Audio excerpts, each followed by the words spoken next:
They say you don't know your true family until the money runs out. I learned that lesson in a hospital corridor, clutching two 6-month-old babies while my husband's body grew cold 3 floors above me. I suppose I should start at the beginning, though God knows I've tried to forget it.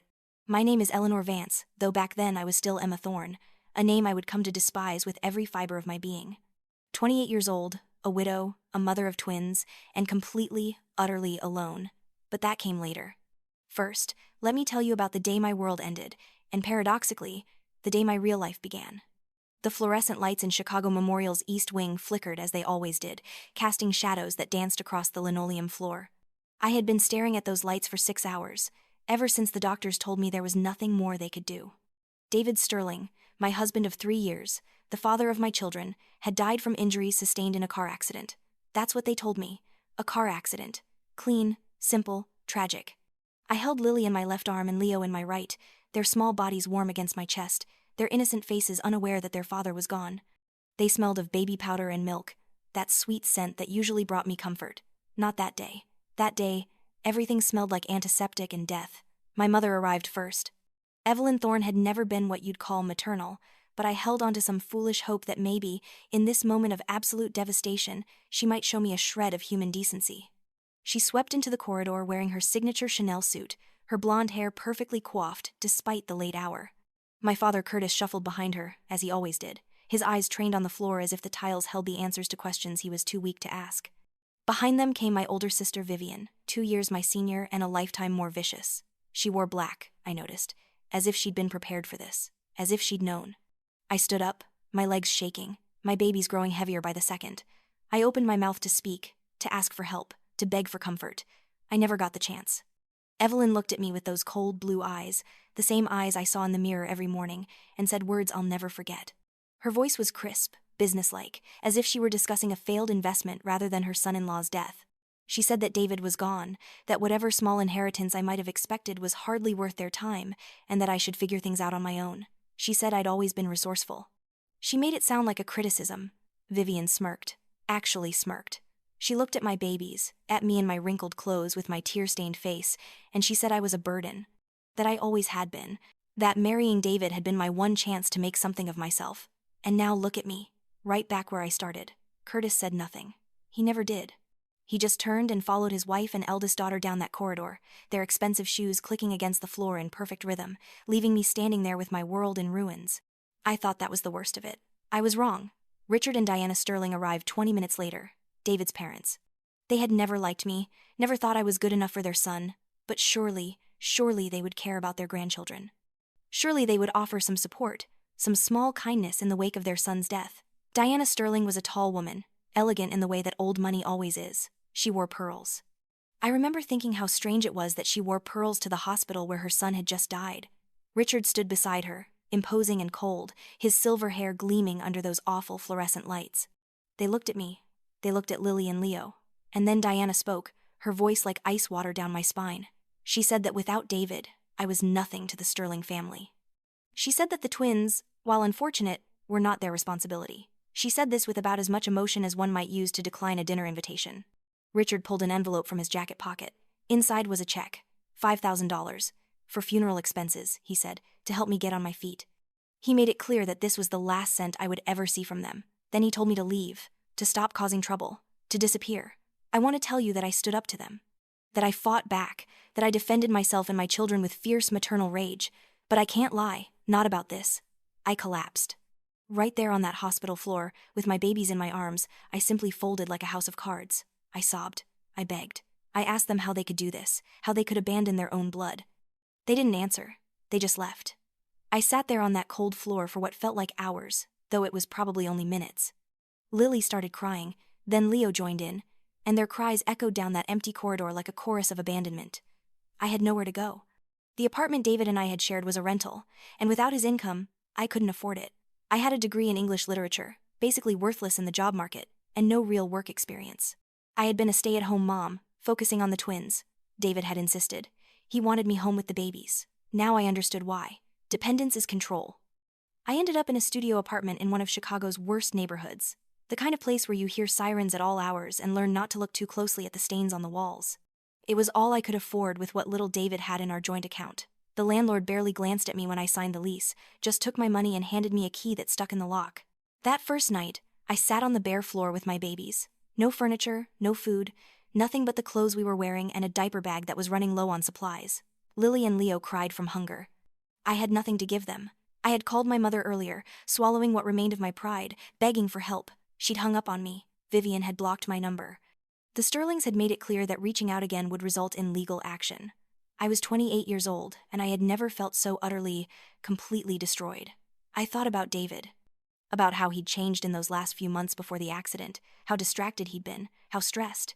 I thought about the bruises I'd seen on his arms that he'd explained away as clumsiness. I thought about the late-night phone calls he'd taken in the other room, his voice low and urgent. I'd been so focused on the babies that I hadn't paid attention. Now he was gone, and I was drowning. I don't know how long I sat there in the dark, listening to my children cry. An hour, maybe 2. Then I heard it, a knock at the door. 3 sharp raps that made me jump. I wasn't expecting anyone. No one knew where I was. For a moment, I considered not answering, but whoever it was knocked again, more insistently. I managed to get to my feet, still holding the twins, and peered through the peephole. An old man stood in the hallway. He was tall, thin, with silver hair and a face that looked like it had been carved from granite. He wore an expensive suit, completely out of place in this building. He looked directly at the peephole, as if he could see me through it, and said my name. Not Emma, Eleanor. He called me Eleanor. I opened the door because I had nothing left to lose. His name was Arthur Sterling, David's grandfather. I'd only met him twice before, both times at formal family functions where he'd barely acknowledged my existence. He was a legend in Chicago business circles, a self-made billionaire who'd built an empire from nothing. He was also reportedly estranged from his son Richard for reasons no one talked about. He stood in my doorway, this man who could probably buy the entire building with pocket change, and he looked at me with eyes that held something I didn't expect. Recognition, understanding, pain. He told me that he'd heard about David's death. He told me what my family had done, what his son had done. He said that this apartment, this life I was trying to cobble together, wasn't a home. It was a grave for my soul. Then he said something that changed everything. He said that Lily and Leo and I were coming home with him, not as charity cases, not as pitiable relatives to be hidden away, but as family, real family. I asked him why. I'd learned by then that nothing came without strings. He was quiet for a long moment, looking past me at the bare walls, the crying babies, the absolute devastation of my life. Then he told me that he knew what it felt like to be abandoned. He said that I was the only blood he had that hadn't been corrupted by greed and selfishness. He looked at that tiny, terrible apartment and said exactly what I'd been thinking. This wasn't a home. It was death, just slower than David's. I had a choice in that moment. I could refuse, could cling to some idea of independence and dignity, could try to make it on my own. But looking at my babies, at their small faces red from crying, at the empty room that smelled of mildew and despair, I knew there was really only one choice. I nodded. I said yes. I said okay. Arthur Sterling's home was everything mine wasn't. It was a mansion in Lincoln Park, the kind of place that showed up in architecture magazines. As we pulled up the circular driveway that night, I felt like I was entering a different world. Maybe I was. 2 people were waiting for us at the entrance. Michael, Arthur's butler and right-hand man, was a distinguished-looking man in his 50s with kind eyes. Grace, the head housekeeper, was a warm, grandmotherly woman who immediately reached for the twins with practiced hands. They'd prepared rooms for us, plural. A nursery for Lily and Leo that looked like something out of a magazine, all soft colors and expensive furniture. And a suite for me that was bigger than my entire previous apartment. I thought I'd be able to rest, to grieve, to process everything that had happened. I was wrong about that too. The next morning, Arthur woke me at 6. He came into my room without knocking, threw open the curtains, and dropped a stack of financial reports on my bed. They landed with a heavy thud that startled me awake. Before I could even sit up properly, he told me that if I wanted to survive, I needed to learn how to fight. He said he didn't raise weak flowers in his house.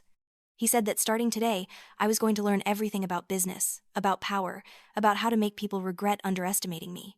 I stared at him, exhausted, grief-stricken, overwhelmed. I asked him if I could have just one day to mourn my husband.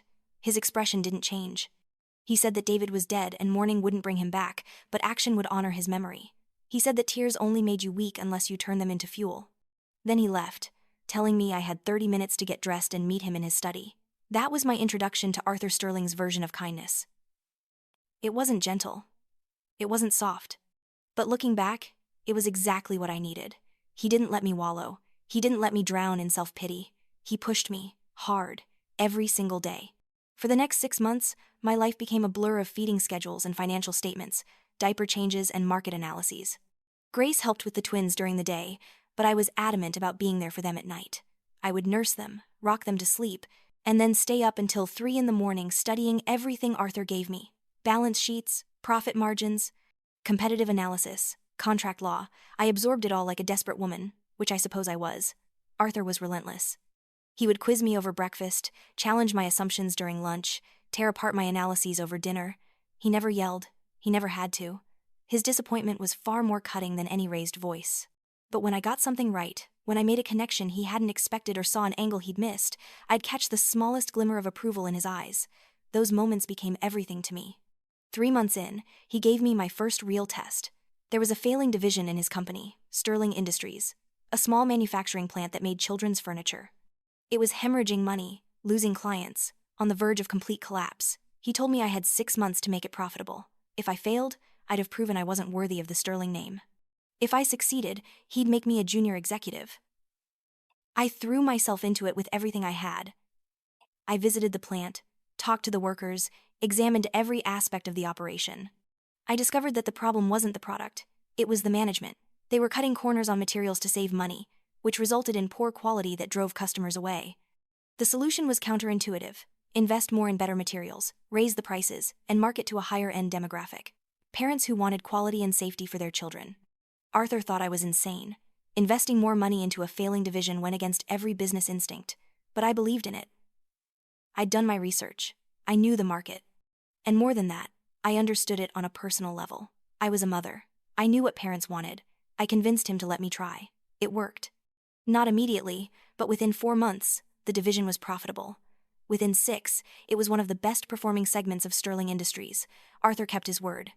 He made me a junior executive and gave me more control over the children's product division. But more importantly, something had changed in me during those months. Emma Thorne, the weak girl who'd collapsed on a hospital floor, was gone. In her place was someone harder, sharper, more determined. Arthur started calling me Eleanor during one of our late-night strategy sessions. He said Emma sounded like a victim, but Eleanor sounded like a queen. The name stuck. I became Eleanor Vance, using my middle name as my surname.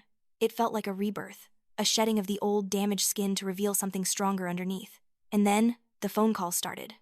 First, it was my mother. Evelyn had heard through her social circle that I was living with Arthur Sterling, working at Sterling Industries. She called to say she'd been thinking about me, that she'd been worried. Her voice was warm, concerned, nothing like the ice-cold tone she'd used at the hospital. She wanted to have lunch, she said, to reconnect, to heal our relationship. I hung up on her. Then Vivian tried. She sent gifts for the twins, expensive, useless things that showed she had no idea what 6-month-old babies actually needed. She left voicemails saying she missed me, that family was important, that we should move past this difficult time. I blocked her number. The Sterlings were more direct. Richard's lawyer sent a letter demanding visitation rights with Lily and Leo. They claimed that as paternal grandparents, they had legal standing. They threatened to sue if I didn't comply. I forwarded the letter to Arthur's legal team and forgot about it. I should have known it wouldn't be that easy. My former family, both the Thorns and the Sterlings, they weren't the type to give up when they wanted something. And now that I had access to the Sterling fortune, now that I was positioned to inherit, suddenly I was very valuable to them. Suddenly I was family again. The confrontation came at a charity gala, 6 months after I'd moved in with Arthur. It was one of those enormous society events that Chicago's elite attended to see and be seen. Arthur insisted I go with him. He said it was time I was seen as a Sterling, time I took my place in the world I now belonged to. I wore a dress that cost more than my old apartment's rent. My hair was professionally done. I'd lost the baby weight through sheer stress and constant work, and for the first time in my life, I looked like I belonged in these rooms. I looked powerful, dangerous even. I liked it. My mother spotted me first. She swept across the ballroom with Vivian in tow, both of them wearing false smiles that didn't reach their eyes. Evelyn pulled me into an embrace that made my skin crawl, gushing about how wonderful I looked, how she'd been so worried about me, how she was so glad I'd landed on my feet. Vivian complimented my dress, my hair, told me how much she'd missed me. They asked about the twins with an interest they'd never shown before. Then Evelyn got to the point. She'd started a new business venture, she said, a boutique consulting firm. It was doing well, but it could do better with the right partnerships, the right connections. She smiled at me, touched my arm, and suggested that perhaps we could work together. The Sterling name carried weight. Maybe I could introduce her to some of Arthur's contacts. Or perhaps Sterling Industries could use her consulting services. I looked at my mother. This woman who'd birthed me, raised me, and then discarded me like garbage when I was no longer useful. I looked at my sister, who'd called me a burden while my husband's body was still warm, and I felt nothing but cold, hard clarity. I told them no, simply, directly, without explanation. Evelyn's smile faltered. Vivian's eyes narrowed. My mother tried to appeal to family bonds, to shared history. She said I couldn't just abandon them, that we were blood. I reminded her, very quietly, that she'd abandoned me first, that when I'd needed family, she'd slammed the door in my face. That Little Haven, the company I was building from the children's division, was mine alone. They had no part in it. Vivian tried to argue. I cut her off. I took the expensive gifts she'd sent for the twins out of my purse. I'd brought them specifically for this purpose. I handed them back and told her to keep her useless tokens. If she wanted to give my children something, she should have given me help when I was starving in that apartment. It was too late now. My mother's mask slipped. For just a moment, I saw real anger in her eyes. Then it was gone, replaced by hurt, by tears that I knew were as fake as her affection. She said I'd changed, that I wasn't the daughter she'd raised. I told her she was absolutely right. Emma was dead. Eleanor had no mother. I walked away from them. It felt good. Better than I'd expected. Like cutting out a cancer that had been eating at me my whole life. But the night wasn't over. Richard and Diana Sterling cornered me near the champagne fountain. Unlike my mother, they didn't bother with pleasantries. Richard was direct, blunt, almost admirably honest in his cruelty. He told me that David had been his son, which made Lily and Leo his grandchildren. He said that I was trying to keep them from their family, and that was unacceptable. He informed me that they would be filing for grandparents' rights, for visitation, and possibly for custody if I continued to be difficult. Diana added that David had left some assets, small things really, but technically the twins were entitled to them. She made it clear that they would be pursuing those assets through legal channels. The subtext was obvious. They wanted leverage. They wanted a way to control me, to access Arthur's fortune through my children. Something snapped inside me in that moment. Maybe it was the champagne. Maybe it was the 6 months of suppressed rage finally finding an outlet, but suddenly, I wasn't scared anymore. I was furious. I stepped closer to Richard Sterling, close enough that he had to look down at me, and I told him something I'd been keeping to myself. I told him that I'd hired a private investigator, that I'd started asking questions about David's death, about the mysterious car accident that had seemed so convenient. I told him that I'd found some interesting things, irregularities, coincidences that didn't quite add up. I watched his face change, watched the color drain from his cheeks, and I knew. In that instant, I knew that there was more to David's death than a simple accident. I could see it in Richard's eyes, in the way Diana's hand trembled as she reached for her husband's arm. I leaned in closer and told him that if he wanted a war, I'd give him one. But he should know that I wasn't some helpless widow anymore. I had resources. I had Arthur Sterling's full backing. And I had nothing left to lose. If he came after my children, I would burn his entire world to the ground. Then I poured my champagne on his shoes and walked away. Arthur was waiting for me at the edge of the ballroom. He'd watched the whole thing. As I reached him, shaking with adrenaline and rage, he placed a hand on my shoulder and said just 2 words. Well done. That night marked a turning point. I stopped being reactive and started being proactive. I expanded my investigation into David's death. I poured resources into building Little Haven into a real company, separate from Sterling Industries but backed by Arthur's investment. I made it clear to everyone in Chicago's business community that I wasn't just Arthur Sterling's charity case. I was a force in my own right. Little Haven exploded. The concept was simple but powerful.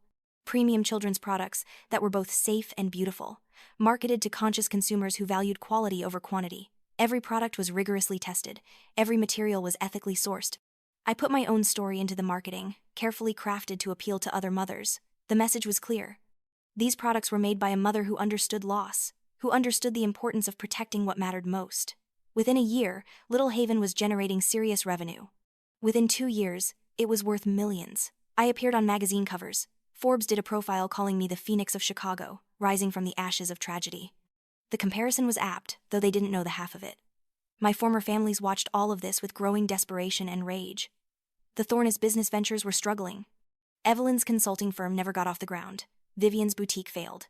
They'd expected to coast on connections and reputation, but in the wake of their treatment of me, many of their former friends and associates had distanced themselves. Society loves a good scandal, and the story of how they'd abandoned me had quietly spread through Chicago's elite circles. The Sterlings weren't doing much better. Richard's real estate empire was facing scrutiny from federal investigators for some of his more questionable dealings. Diana had become a social pariah, pitied for losing her son and criticized for how she'd treated his widow. They all kept trying to get to me, letters, calls, showing up at my office. I ignored them all. Arthur had taught me something important. Attention, even negative attention, was a form of power. By acknowledging them, I gave them power over me. So, I didn't. I built my empire and pretended they didn't exist, but I hadn't forgotten, and I certainly hadn't forgiven. Jack Riley, the private investigator I'd hired, was good at his job. Very good. It took him almost 2 years, but he finally found what I'd been looking for, proof that David's death wasn't an accident. He came to my office on a rainy Thursday afternoon, carrying a file folder that looked too thin to contain something so explosive. Inside were phone records, financial statements, and testimony from a mechanic who'd been paid to cut the brake lines on David's car. The mechanic had been hired by a man he couldn't identify, paid in cash, told it was a prank that would just scare someone. He didn't know it would kill anyone. When David died, he'd panicked and run, but Jack had found him, and more importantly, had convinced him to talk. The phone records told the rest of the story. In the weeks before his death, David had been in contact with federal investigators. He'd discovered that his father's company was involved in a massive money laundering scheme, using real estate purchases to clean dirty money for some very dangerous people. David had wanted out. He'd threatened to go public if his father didn't shut it down. Richard Sterling had made a choice. His business or his son. He'd chosen business. I sat in my office, reading that file, and felt something cold and hard settle in my chest. Not surprise. I'd suspected something like this. But seeing it confirmed, seeing the proof that Richard had ordered his own son's death, that was different. That was clarity. Jack asked me what I wanted to do with the information. I told him to make copies, multiple copies, to hide them in multiple locations, and then to wait for my signal. The legal battle came first. Richard and Diana filed their lawsuit seeking grandparents' rights. They had expensive lawyers, the kind who wore suits that cost more than cars and smiled with too many teeth. They thought they could overwhelm me, bury me in legal fees and procedural motions. They didn't know that I'd been preparing for this for 2 years. My legal team was better. And more importantly, I had evidence. The courtroom was packed the day we went to trial. It was a spectacle, the kind of thing that draws media attention. Wealthy grandparents fighting for access to their grandchildren, the beautiful young widow trying to keep them apart. It should have been simple. My lawyers presented their case first. They showed the court evidence of Richard and Diana's neglect, the hospital abandonment, the $5,000 payoff, the complete absence of any attempt to connect with Lily and Leo in the 2 years since David's death. They painted a picture of cold, calculating people who only cared about their grandchildren now that there was money involved. Richard's lawyers countered that I had poisoned the relationship, that I had kept the children away out of spite, that Richard and Diana had been grieving and made mistakes, but they deserved a chance to know their grandchildren. It was a compelling argument. It might have even worked. Then I took the stand. My lawyer asked me about David's death, about whether I'd had any questions about the circumstances. I said I had. I said it had bothered me for 2 years. Then, very carefully, very deliberately, I told the court about the investigation I'd commissioned. Richard's lawyer objected immediately. The judge sustained it, but it didn't matter. The seed was planted. I caught Richard's eyes across the courtroom, and I smiled. During the break, Richard approached me in the hallway outside the courtroom. His face was red, his hands shaking with rage. He grabbed my arm, hard enough to bruise, and told me to stop. To drop this, to leave the past alone. Diana stood behind him, her face white, her eyes pleading. I pulled my arm free and told him that if he ever touched me again, I'd have him arrested. Then I said that I knew what he'd done. I knew about the money laundering. I knew about the brake lines. I knew everything. And if he didn't withdraw his lawsuit immediately, I'd make sure the world knew too. He tried to deny it. His voice was too loud, too desperate. Diana was crying now, real tears this time. Richard said I was crazy, that I was making things up, that I had no proof. I smiled at him, really smiled, the kind of smile that shows teeth. And I told him that I had proof. I had the mechanic. I had the phone records. I had everything. The only question was whether he wanted it to come out in family court or criminal court. His choice. He withdrew the lawsuit that afternoon. But I wasn't done. Not even close. I waited 1 week. Long enough for Richard to think maybe I'd let it go. Long enough for him to relax just a little. Then I called a press conference. I stood in front of cameras and reporters and told them everything. I presented the evidence, carefully and methodically. The money laundering scheme, the connection to David's death. The mechanic's testimony. I'd coordinated with federal investigators beforehand, of course. They'd been building a case against Richard for months. My evidence was the final piece they needed. Richard Sterling was arrested 3 days later. Diana was brought in for questioning as an accomplice. Their assets were frozen pending investigation. The Sterling family, one of Chicago's most prominent dynasties, collapsed in a matter of weeks. I wish I could say I felt guilty. I didn't. I felt vindicated. But there was still unfinished business. My birth family, the Thorns, had been watching all of this unfold with growing panic. If I could take down the Sterlings, I could destroy them too. They were right to be afraid. I'd been quietly buying up shares in Vivian's company for months through a shell corporation. She'd been struggling, desperate for capital, and had sold shares to anyone willing to buy. She had no idea that I was behind it until I showed up at a board meeting and revealed that I now owned 51% of her company. The look on her face was worth every penny I'd spent. I fired her. Immediately, publicly, in front of her entire staff. I told her that she was incompetent, that she'd run the company into the ground, and that her services were no longer needed. I offered her a generous severance package on one condition, that she sign an NDA and never contact me or my children again. She signed. My parents were next. Their consulting firm was a joke, surviving only on the last dregs of their reputation and the occasional pity contract from old friends. I didn't need to destroy it. It was already dying. But I could accelerate the process. I called in some favors, talked to people who owed Arthur favors, really. Suddenly, the Thorns found all their contracts being quietly canceled. Their office lease wasn't renewed. Their few remaining clients decided to go in other directions. Within 6 months, they were bankrupt. Evelyn called me, finally. She cried, begged, asked how I could do this to my own mother. I listened to her plead, listened to her promises that she'd change, that she'd be better, that she loved me. When she finally ran out of words, I spoke. I told her that she'd taught me an important lesson. That family wasn't about blood. It was about loyalty, about being there when it mattered. She'd abandoned me when I needed her most, and now I was simply returning the favor. Then I hung up. It was the last time we ever spoke. I did one more thing. I established the David Sterling Foundation, a charitable organization dedicated to helping single mothers and abandoned families. I donated a significant portion of Little Haven's profits to it. I made sure my former families knew about it, made sure they saw the press coverage, the accolades, the good I was doing in David's name. It was a reminder, a monument to everything they'd thrown away. 3 years after David's death, I stood in the boardroom of Little Haven headquarters. The company had just been valued at $50 million. I owned it outright, every share. Lily and Leo, now 3.5 years old, were playing in my office under Grace's watchful eye. Arthur sat in the corner, frailer than he'd been, but still sharp, still present. I looked at the team I'd built, the company I'd created from nothing but pain and determination, and I felt something I hadn't felt in years: peace. Richard Sterling was in prison, serving 20 years for manslaughter and money laundering. Diana had taken a plea deal and was serving 5 years. Their fortune was gone, seized by the federal government. The Sterling name, once synonymous with power, was now synonymous with crime.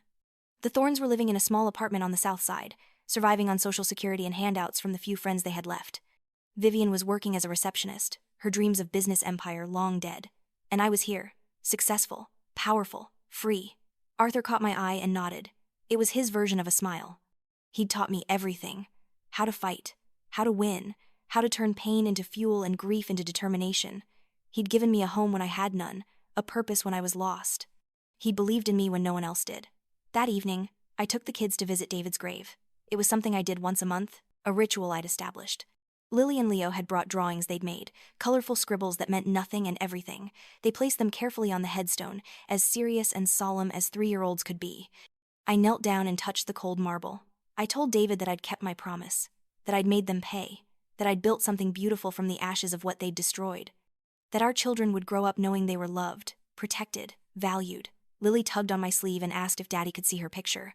I told her he could, that he was watching over them always, that he was proud. Leo asked if we could get ice cream on the way home. I said yes. As we walked back to the car, Arthur's hand on my shoulder for support, his cane tapping against the pavement, I realized something. This wasn't the ending I'd imagined when I was 28 years old and broken on a hospital floor. It was better, because I hadn't just survived. I'd won. The thing about revenge, about justice, about setting the world right, is that it's never as simple as movies make it seem. There's no dramatic final confrontation, no villain twirling a mustache. There's just day after day of choosing to move forward, of refusing to let the people who hurt you define your story. I chose to take Arthur's hand that night in the slum apartment. I chose to learn instead of grieve. I chose to fight instead of surrender.